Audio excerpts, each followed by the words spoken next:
This is Drone Nation, the show about flying drones for fun, business, and a real career. Your hosts are Robbie and Terry, both 15. Every week they break it down so you actually get it. Welcome to Flying Drones for Fun, Business, and a Real Career. I'm Terry. And I'm Robbie, and today we're talking about drones saving actual human lives, search and rescue people. Which sounds dramatic, but it is genuinely dramatic, so that tracks. Think about it. Someone gets lost hiking in the mountains. It's dark, it's cold, and a drone finds them in minutes. Before drones, search teams could spend hours or even days covering the same ground on foot.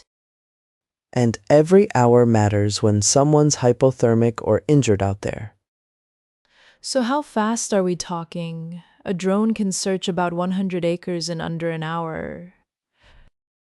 A human team on foot searching that same area? Try a whole day, maybe more. That's not just faster.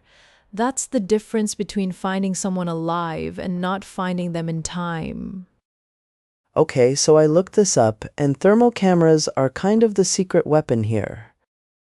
Body heat. A person hiding under a tree or behind rocks is basically invisible to a regular camera. But to a thermal drone, they glow like a little warm potato in a dark field. Robbie, warm potato is the most accurate and least flattering description of a lost hiker I've ever heard. I stand by it. Thermal imaging detects heat signatures even through fog and at night.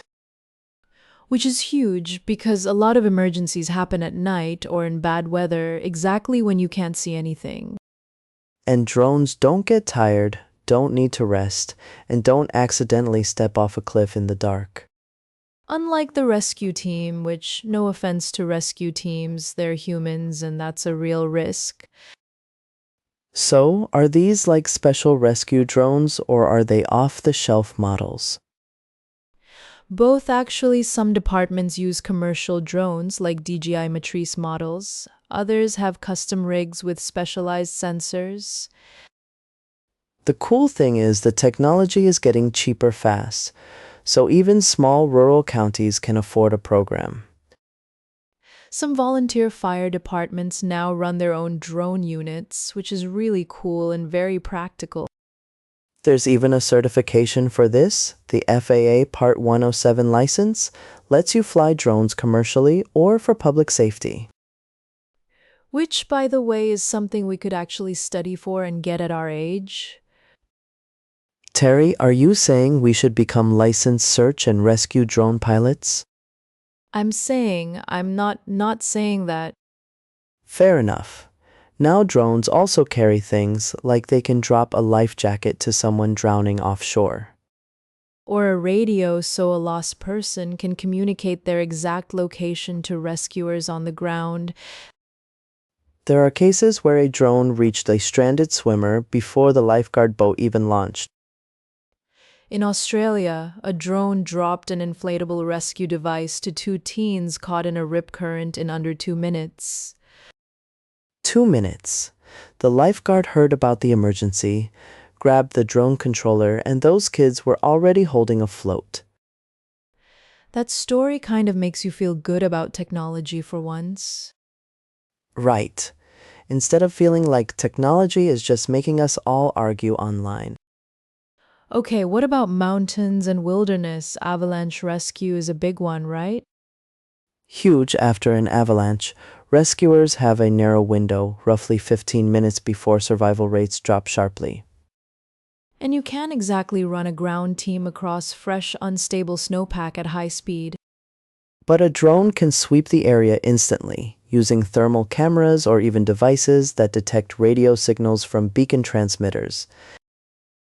Skiers and snowboarders in avalanche country wear those beacons and drones can home in on the signal. It's like a tiny flying search party that never slips on ice.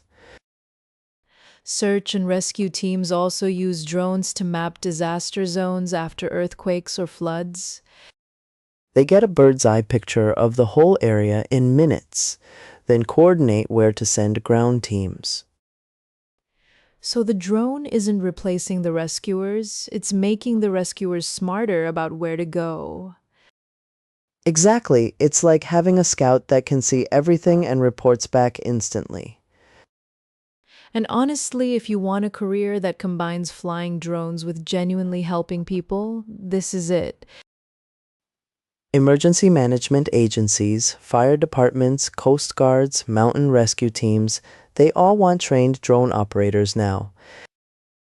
The future of search and rescue has rotors on it. And probably thermal cameras, a radio drop, and a very fast internet connection for real-time video streaming. Thanks for flying with us today. If this episode helped you see drones differently, share it with someone. And if you ever get lost in the mountains, please wear a beacon and maybe hope your county has a drone program. See you next week on Drone Nation.